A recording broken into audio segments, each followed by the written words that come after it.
为了救回癌症边缘的丈母娘，我花光了60万的积蓄，还背负了80万的债务。4年后，在外漂泊的我终于东山再起，带着300亿回到家里，打算给我老婆和孩子惊喜，却看见我老婆刘妍妍姿态亲昵地依偎在房地产老总郑潇身边，而我们的孩子则像凭空消失了一般，不见踪影。大家好，开始今天的分享之前，希望你能给人间烟火点个订阅，我将会分享更多优质的内容。刘妍妍，你这是在干什么？小宝呢？我们的孩子去哪儿了？我一把抓住刘妍妍的手腕，看着她闪躲和心虚的表情，脑子里全是路上听到的风言风语。人家说，刘妍妍为了郑潇的钱，上赶着以单身的由头去做老总亡妻的替身去了，连孩子好像都背着外地的穷鬼老公偷偷送人了。本来我不相信，因为我们一起携手走过7年。可现在看着刘妍妍蓄满泪水，皱着眉头，疯狂摇头对郑潇说不认识我的模样，我的心立刻就凉了一半。妍妍，这个男人是谁？我记得你单身没错呀。还有他说的小宝，是你前天送走坐火车的那个3岁小孩吗？那不是你亲戚家的孩子，怎么他说是你们的孩子？刘妍妍嘴角一扯，恶狠狠地瞪我一眼，说着：“疯子，我不认识你，你能不能别路上乱认人啊？”接着，他就眼底闪着泪花，撒娇地对郑潇说着：“宝贝，我这么爱你，对你真心实意的，知道你有过妻子，都不介意流言蜚语陪在你身边了，你现在却怀疑我？怎么？现在路上随便出现一个疯男人，说2句都能让你质疑人家的真心了？既然这样，那我不如早点主动离开的好。”刘妍妍说着说着，抬手抹了抹那不存在的泪水，手指上明晃晃的戒指刺得我眼疼。我忽然就没法理会她现在的这副嘴脸，因为我耳畔回荡着郑潇说的话。他说刘妍妍真的把小宝送上火车走了。愤怒喷涌而出，我鼻头酸涩，拽住刘妍妍嘶吼：“刘妍妍，你到底在做什么？那是你怀胎10月养下的孩子啊，那是你的骨血，你的肉，那是我们一起养大的孩子。你把他送哪儿了？哪个火车站？送给谁了？你说，你快告诉我。”我不能控制自己的情绪崩溃，眼泪流下。可是刘妍妍装的好像真不认识我一样，明显不想和我有一丝一毫的瓜葛。她步步后退，小心翼翼拽着金主郑潇的袖子，喃喃着：“你这个死疯子，别看我是个弱小的女人，就为难我。我不知道，我不知道，我什么也不知道。”我被郑潇忽如其来的一拳打得眼冒金星，身体向后跌倒在地，还没反应过来，郑潇搂着刘妍妍，坐上了不远处的灰藤。汽车疾驰而去，我看着没了踪影的两个人，心里跟挖了一块难受。可是小宝不能就这样被抛弃，我要找到小宝。现在知道小宝去哪儿的人只有刘妍妍，我只能信息轰炸他，打电话不接，发信息拉黑。我的神经简直绷成一根线，不死心地蹲点他爱玩的游戏。我留言给他，求个答案，求个他送走小宝，离开我，傍大款的答案。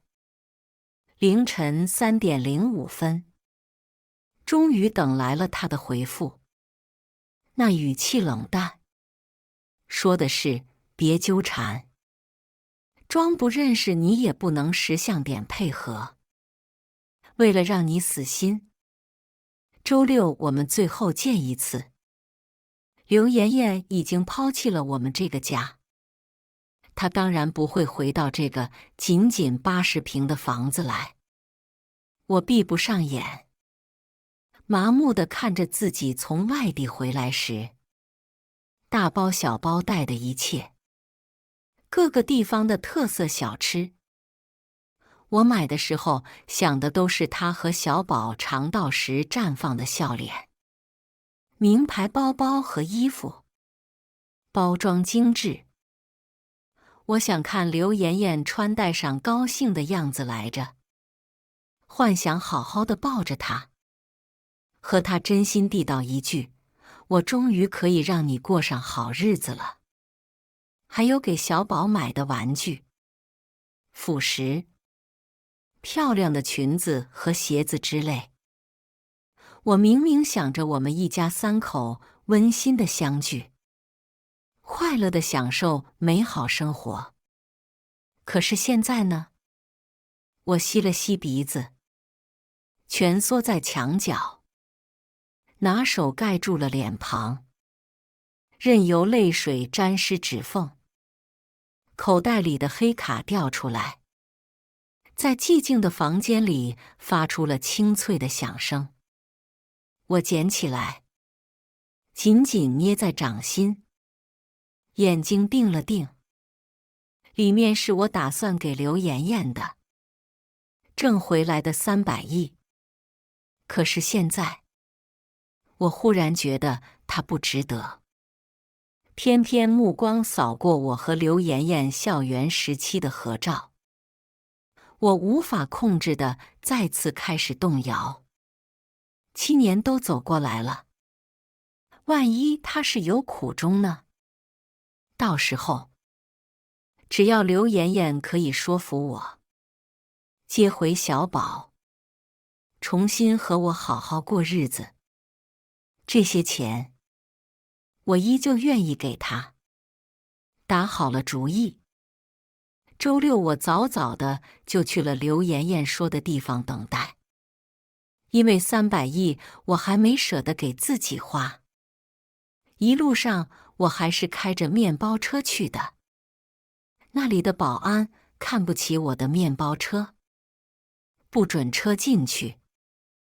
我只好停在远处，走去豪宅附近等着。远远的，我就看见刘妍妍笑着踮脚，她亲吻郑潇，拿手指在郑潇的胸口画圆圈。一个5、6岁的男孩从门口走出来，那是郑潇的前妻给郑潇养的孩子。我看见刘妍妍又是贴心地帮那小孩整理衣领，又是蹲下身体来给那个小孩检查书包，塞进去水果，最后还亲昵地给小孩脸上亲了几下。他这么爱郑潇的孩子，可我们的孩子小宝呢？我不知道他那么小，离开了妈妈，现在过得怎么样？衣服有好好穿吗？口渴了有水喝吗？会不会饿肚子？他那狠心的妈妈到底是把他送给别人了，还是让他自生自灭的去流浪了？眼前刘妍妍和郑潇孩子亲昵的画面有多刺目，我满脑子小宝的心就有多刺痛。拖拖拉拉半个多小时过去了，郑潇和郑潇的孩子都走了，刘妍妍这才扔掉了自己伪装的温柔的笑脸。她叉着双臂，冷脸转向我，对我随意的招招手，打开豪宅的门，叫我进去，给我答案。我迈着沉重的步伐跟在她身后，刘妍妍却先低头看了眼我的旧皮鞋，嫌弃地指指一旁的拖鞋，语气刻薄：“把拖鞋换上，你看清楚，这是你打几十辈子工也买不了的豪宅，4000万呢，别让你的穷酸气弄脏。”我插在口袋里握着存有300个亿黑卡的手更捏紧了些，沉默不语。我红着眼眶抬头看刘妍妍，再一次重复：“给我答案。”刘妍妍身体向后，靠在了豪华的沙发上，翘着二郎腿，扣扣耳朵，又吹了吹小拇指，沉默几秒，终于开口：“齐修磊，你也知道我已经浪费7年的青春在你身上了，是吧？”刘妍妍的一句话叫我心里天崩地裂。我不知道我眼中的相濡以沫7年，原来在她眼中是浪费青春。我刘妍妍长得又不差，身材也好，和你在一起，住过出租房，坐的是面包车，还得自己去做个小护士挣钱。可是你看看现在呢？只要我愿意装不认识你，假装单身，愿意做郑潇前妻的替身，随便给点情绪价值，我钱就有了。500平的豪宅说住就住，黄金翡翠想带就带。可是齐修磊，说实话，你能吗？你不能。我没忍住冷笑出了声，不为别的，原来我到现在才看清这个女人的真面目。说我穷，说跟着我只能住出租房，坐面包车。可她难道不知道理由吗？当初我也是有着60万存款的人，是她红着眼眶求我救她患了癌症的妈，是她愁得整晚因为弟弟的婚事睡不着觉。我心疼她，才孤注一掷地把所有钱都花给了她的家人。这也不够。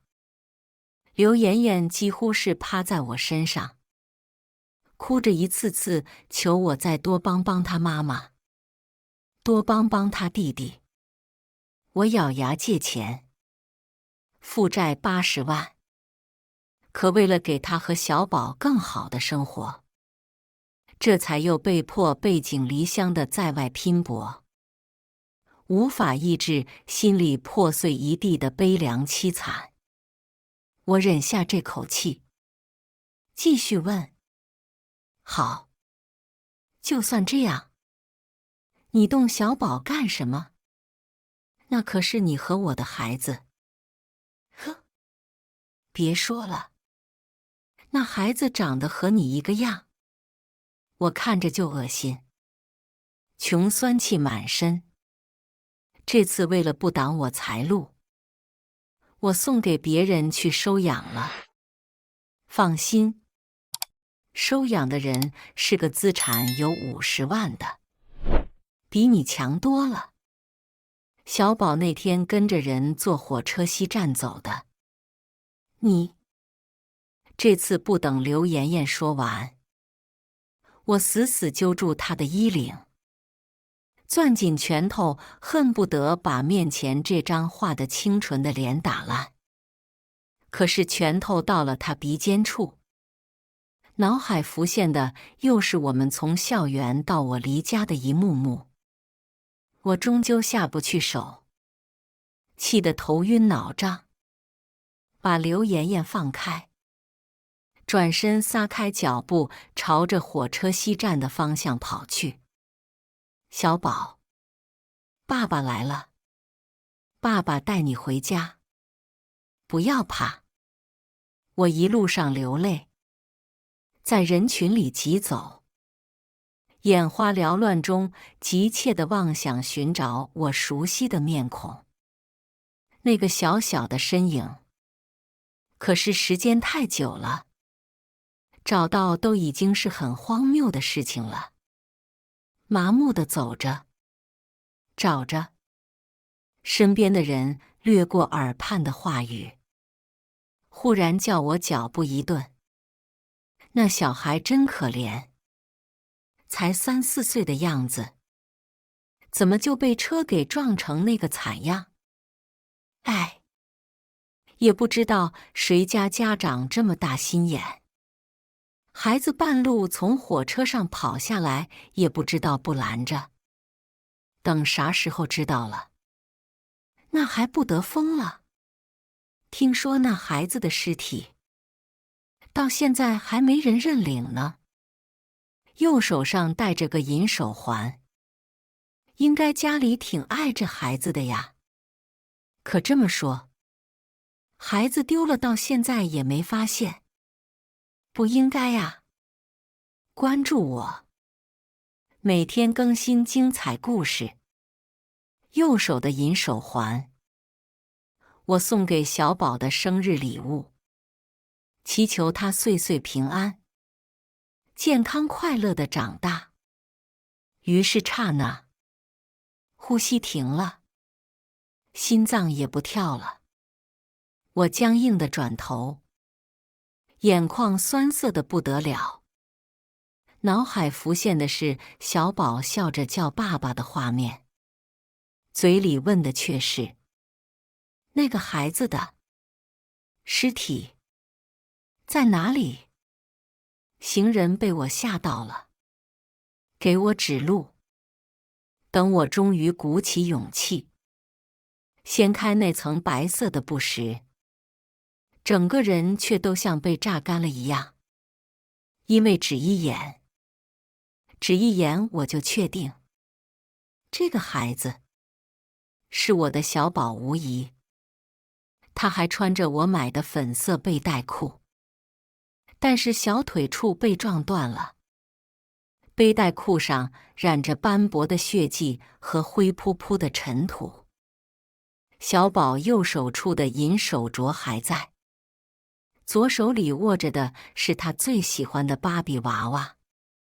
他的眼睛紧紧闭着，脸色苍白，可能当时脸着地，额角和眼睛下方、鼻子处也全部都是擦伤，肉嘟嘟的脸上现在没有一丝一毫的生气。我的小宝不会再笑着往爸爸怀里蹭，不会在爸爸回来时屁颠屁颠地上来亲爸爸一口，不会再拿到好吃的时伸手分享给爸爸一口。我的小宝，我抱在怀里，看着一点点长大的小宝，期望将来目睹他上大学，学会很多东西，感受很多东西的小宝，永远地停留在了3岁。我开始哭得不能自已，颤抖着肩膀跪倒在地上。我好后悔自己没有早一点回来。为什么不能再早一点？小宝被送上火车上时，想的是什么？他哭着从火车上逃跑时，想的是什么？他从火车上跑出去被撞的时候多疼。他明明是个打针都会哇哇大哭的孩子，现在腿都被撞断了。我们小宝是个爱干净和漂亮的姑娘，她知道自己变成这个模样多难受。我双手冰凉颤抖，伸手去摸小宝，可仅仅是指尖的触碰，也已经叫我的心千刀万剐般痛。警察看不下去，另外把小宝随身背着的书包递给我。我看了，里面是带了几件衣服，带了一个面包。这些应该就是刘妍妍给小宝带的。至于那个百宝箱，应该是小宝自己带着的。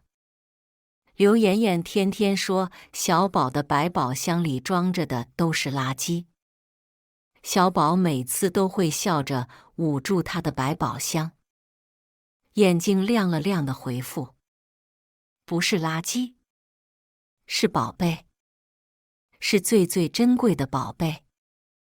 百宝箱之前有小宝设的密码，这次被撞后摔坏了。我轻而易举地打开，看到了里面装着的东西。刘妍妍随手丢给小宝的衣服挂坠，我给小宝买芭比娃娃的票据，还有我们一家3口的照片。小宝手绘的一家3口在绿树林里手拉手的图画。我的心真的绞得好痛，把全身冰冷的小宝抱在怀里，仿若那个懂事的小宝还在一样。我也不知道自己能说什么，一遍遍无力地喃喃着：小宝，回家，我们回家。可是轻轻飞着的小虫子告诉我，小宝死了。小宝耷拉着的胳膊告诉我，小宝死了。他到死之前，都渴望着爸爸妈妈的爱，节爱。警察说不出更多安慰的话，拍了拍我的肩膀，最后劝我离开。于是我就这么失魂落魄的，跌跌撞撞的在马路上走。手机上不知道缘由的合作伙伴给我叮叮当当的发着信息：齐总，我们的合作方邀请您参加饭局。齐总，房地产公司老板郑总已经上门邀请好几遍了，您什么时候去见一面呢？齐总，这是您的体检报告。王医生的信息那么突兀，我心力憔悴地点开，看着确认的癌症和仅剩1个月的存活日期，觉得人生不过如此。在你最无力、最崩溃的时候，别低沉下去，因为还有更悲催的在后面等着你。反复地看那张体检报告，又低头看看我从小宝手里拿走的芭比娃娃。我再抬头，自己竟然已经不知不觉地走到了江边。夜晚的风很凉爽，黑色的深沉的江水也特别辽阔。可是我找不到人生的意义。妻子背叛，孩子惨死，辛辛苦苦地奋斗这么久，到头来发现自己的生命也所剩不多。月光稀疏，顺着云层淡淡地漏下。我想起很久以前，我和刘妍妍还有小宝3个人一起在河边玩水的夜晚。那晚的月光也曾这样如水的清凉。我们3个笑得都很开心。小宝呢？他最后闭眼前想到的是这样一幕吗？他肯定很疑惑，妈妈为什么把他送走吧？我也不知道自己怎么了。忽然觉得刘妍妍是最后一缕人生射进来的月光。也许我依旧觉得她有什么苦衷。我不相信我爱了这么多年的人，真的如此绝情冷漠。我打通了刘妍妍的电话。嘟，电话接通了。对面传来的是一个小孩的声音：“刘阿姨，我不吃这个，你给我重做1份儿。”“好呀，果果。”“不要把碗扔在地上。”“哎呀，烫到我了。”“没事，果果。你先去看电视，这些刘妈妈来收拾。你不是我妈妈。你怎么每天和爸爸一起睡觉？”“果果别胡说，刘妈妈对你这么好，就你这一个孩子，你怎么能不忍任我呢？”“哎，等等，我电话怎么接通了？”“喂，齐修磊，不是告诉你不要骚扰我了？”刘妍妍不耐烦的声音传来。我哽咽着，眼睛所到之处是滔滔江水。声音沙哑问的是：“刘妍妍，你有爱过我和小宝吗？爱过我这个什么都愿意为你付出的蠢男人？爱过那个眨着大眼睛，什么好东西都想给你留一份的小朋友吗？你说一句有，我也会觉得人生少一点遗憾。”可是刘妍妍毫不犹豫，扯着嗓子，隐有威胁：“不爱不爱，我巴不得你俩出门就被撞死。怎么一天天那么烦？说了以后各过各的。你个死货，能不能再也别来绕我的富贵生活了？你是想让我报道新闻？月薪3000的穷逼整天对我死追不放是吗？”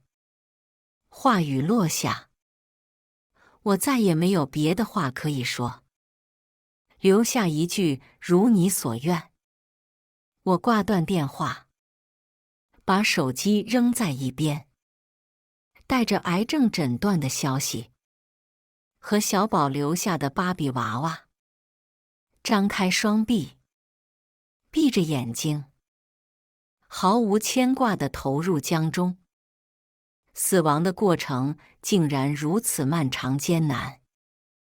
我一点点感觉着自己耳舌鼻喉被水淹没，感觉着窒息像冰冷的毒蛇如何对我不死不休。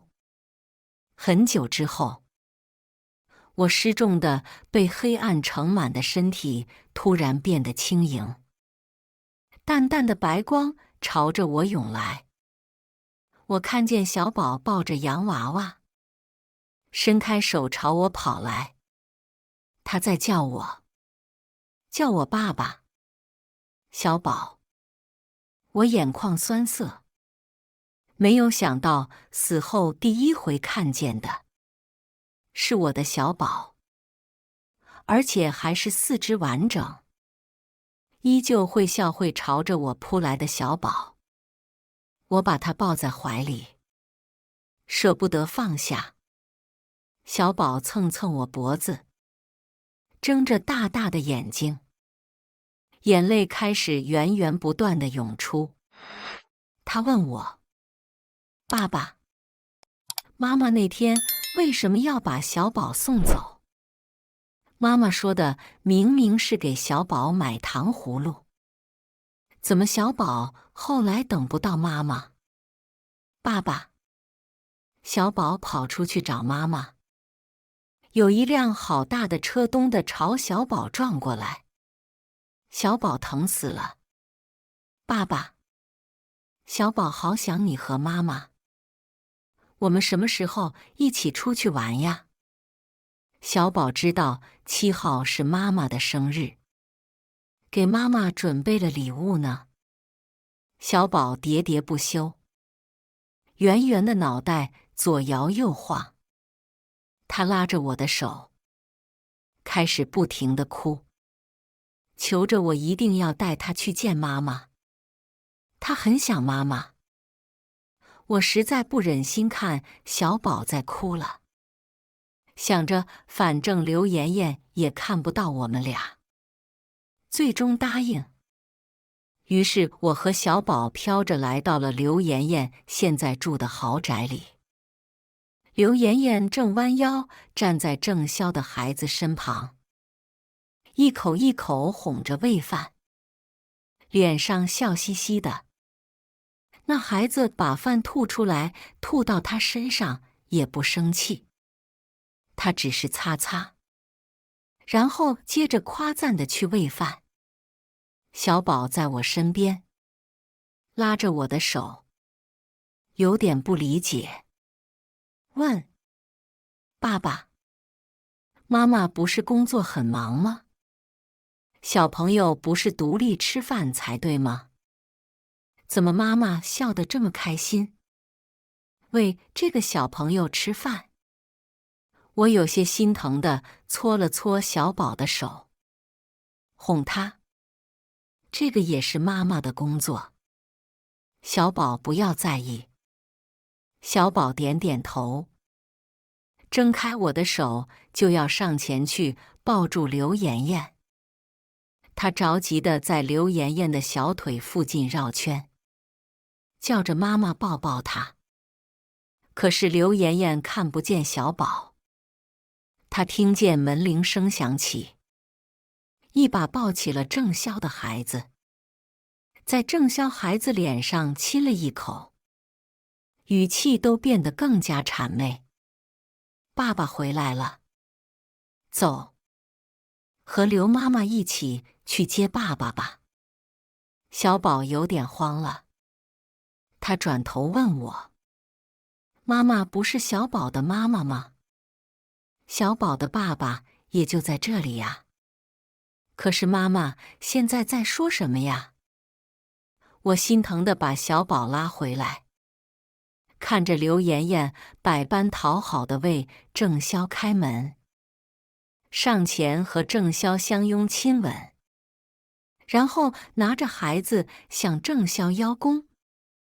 郑潇有些冷淡，他从指间拿出一张卡，递给刘妍妍，说着：“诺，40万，你先花着吧。”刘妍妍的眼睛立刻亮了起来，她兴冲冲地要接，却被郑潇临时收了回去。“宝贝，怎么了？”刘妍妍笑容有点僵住，不理解地问。郑潇皱着眉头，转而把人一把捞进自己的怀里。他说：“妍妍呢？我可以一直给你钱，让你玩。说实话，你的出现像是天赐的礼物，让我感觉我妻子重新活过来一样。可是，要是你认识那天那个疯子就好了。”刘妍妍眉头轻皱，说：“这话什么意思？”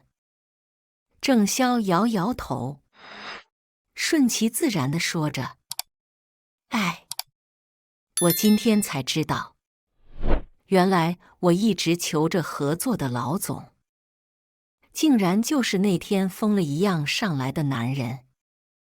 他就是齐修磊，资产现在高达300个亿。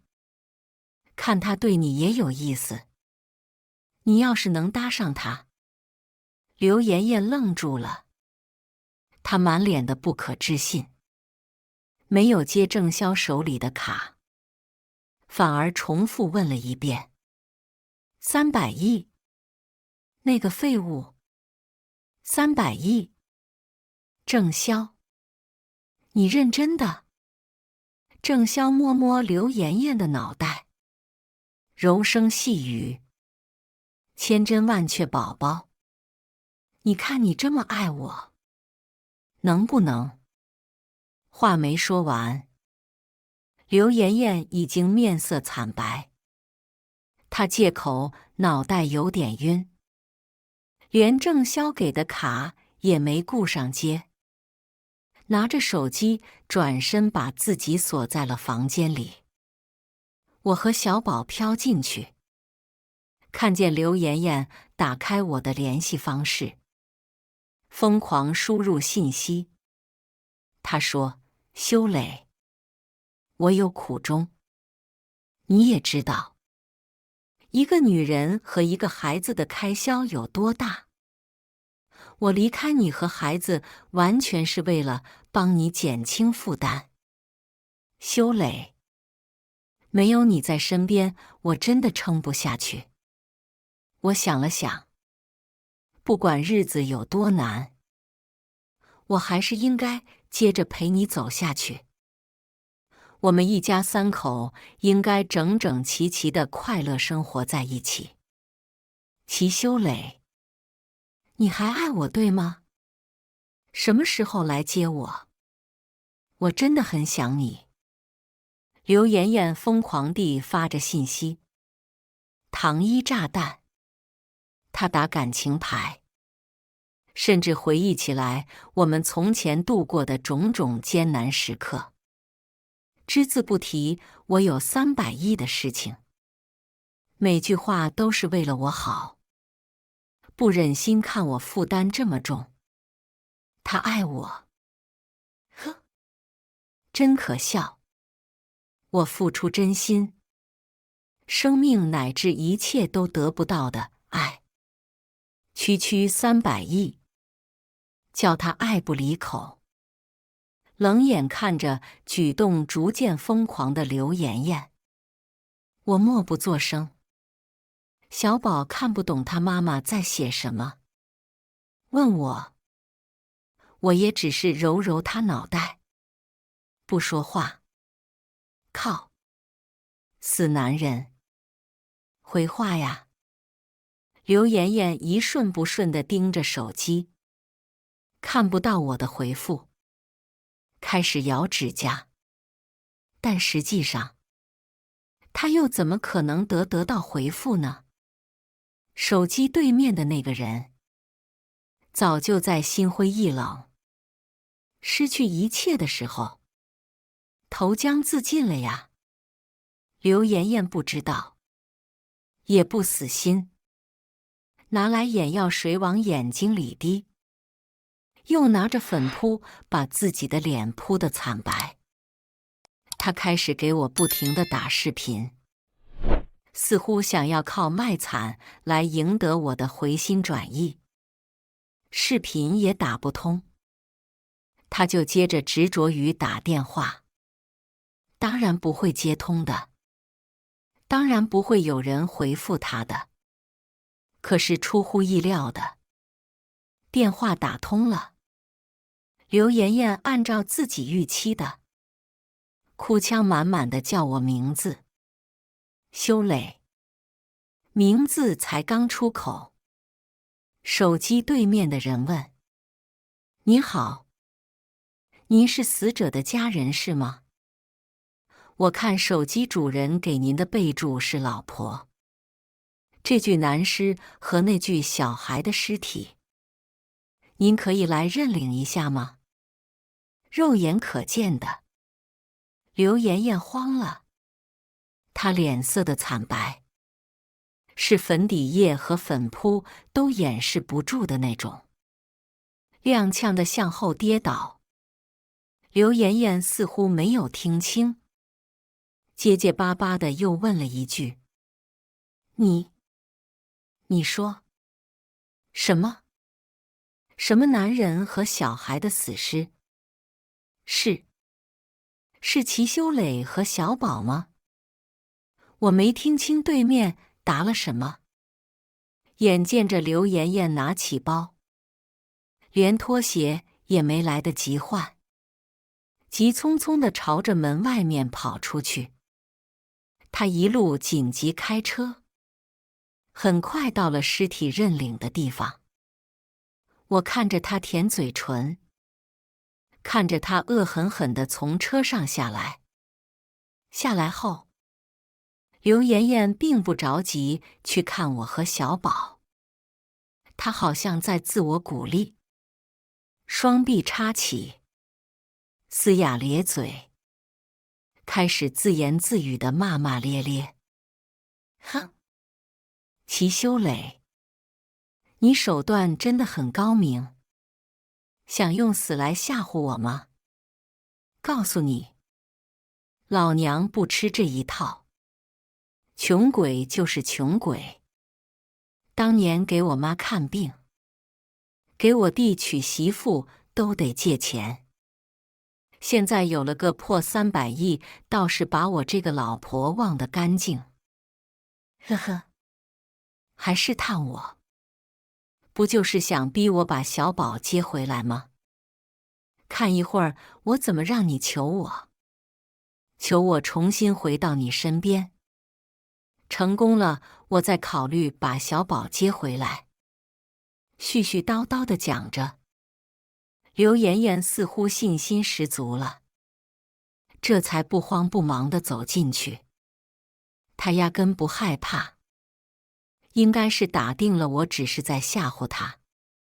可是掀开我和小宝白布的那一刻，看着我泡发肿胀的身体，看着小宝鲜血模糊的身体，刘妍妍立刻腿软地跪倒在地上。刚刚的她有多自信，现在的她就有多么失魂落魄。不可能，不可能，这是假的。他不久前还给我打电话，小宝，小宝。他明明和李姐一起走了呀，怎么会在这里？他应该被收养了才对。李姐，对，李姐。紧张地舔着嘴巴。刘妍妍恍若在瞬间抓到了救命稻草，她手颤抖着给李姐打电话，响了40多秒。对面接通，刘妍妍着急地问：“李姐，小宝他……”对面慌张地说了句：“对不起，孩子丢了。”就不再理会刘妍妍，径直挂断电话。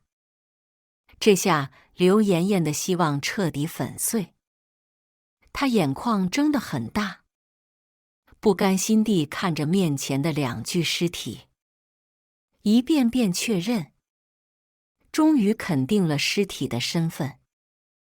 于是掀翻房顶的哭声开始不断地从她喉咙里发出来。刘妍妍的脖子和脸红成一片，肩膀不停地颤抖，她的眼眶和鼻尖很快就通红一片。工作人员上前叫她平复一下心情，她一把把人推开，死死拽着我尸体的手和小宝的胳膊，质问着：“都是梦是吧？齐修雷，你现在有钱了，连假死都办得到了呀。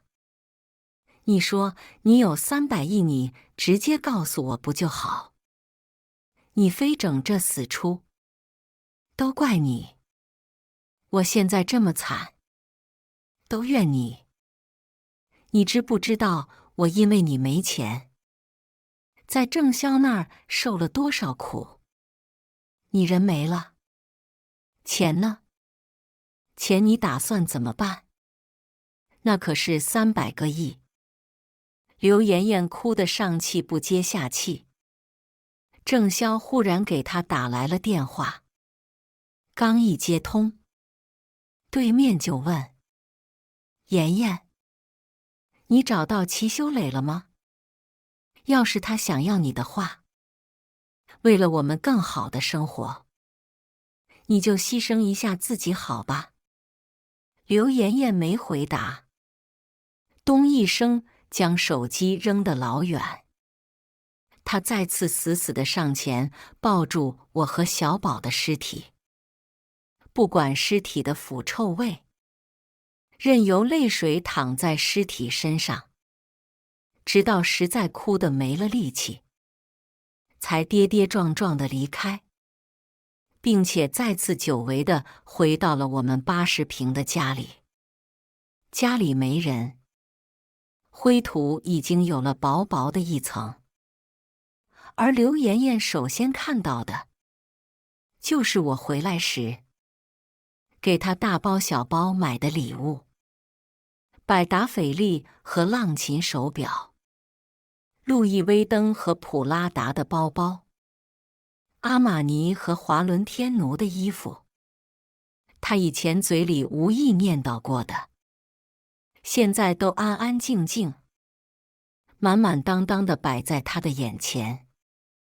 小宝从刚刚起就不再说话，他现在看着刘妍妍呆愣的模样，也只是微微皱皱眉头，拉紧我的手，一言不发。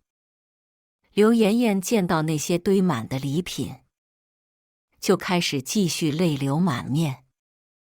他手指颤抖地摸过一切，吞吞吐吐地说着：你记得，你什么都记得，可为什么？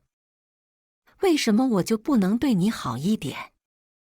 刘妍妍把礼物抱在怀里，片刻恍若和死去的我相拥，她自以为的。毕竟身为鬼魂的我，早就可以做到冷眼旁观。刘妍妍之后又站了起来，那猩红的眼睛打量着房间内的一切。她走到我们3个人的合照前，手指细细地描绘我和小宝的轮廓。忽然，捧在手里的相片没有拿稳，相框跌落在地上。跟着掉出来的还有相框后面插着的一张绘画，画上是给刘妍妍画的个人画，旁边歪歪扭扭的拿拼音写着：妈妈生日快乐，小宝爱妈妈。在图画的折角处，还笨拙地站着一颗话梅糖，那是小宝最爱吃的。我们已经很久没有给小宝买过话梅糖，所以这颗糖也指不定是小宝什么时候偷偷珍藏起来的。我扭头看向小宝，小宝依旧不说话，他好像懂得什么，把脑袋赌气地朝着门口的方向转去，并不看他的妈妈此刻因为他的礼物哭的是如何撕心裂肺。刘妍妍跪倒在地上，一遍遍地垂向自己的胸口，茫然地看着四周，说着：小宝，妈妈对不起你。小宝，妈妈错了，妈妈不该送走你。小宝。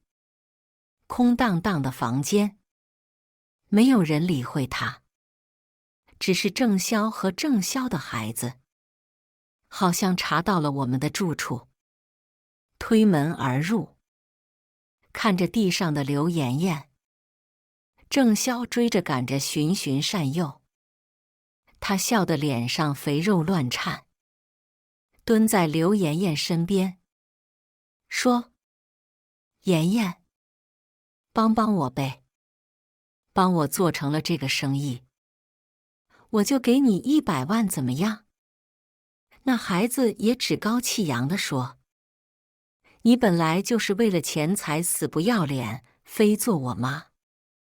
现在有钱给你，你就识相点，快点答应。”刘妍妍怒了，蹭地站起，拿起高跟鞋朝着2个人就扔过去。滚！我是傻子才答应你，还要？齐修雷已经死了，死了你知道吗？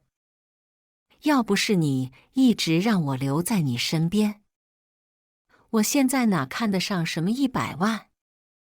齐修雷肯定把300个亿都留给我。郑潇应该是没被人这样砸过，火气登时涌上来。他一站起身，朝着刘妍妍给他甩巴掌，嘴里骂着脏话，还伸手打电话紧急确认着我的死讯。地上的刘妍妍一边闪躲，一边哭得更惨。修磊从来不会打我，修磊才是真的爱我。郑潇，你不配让我待在你身边，你不配。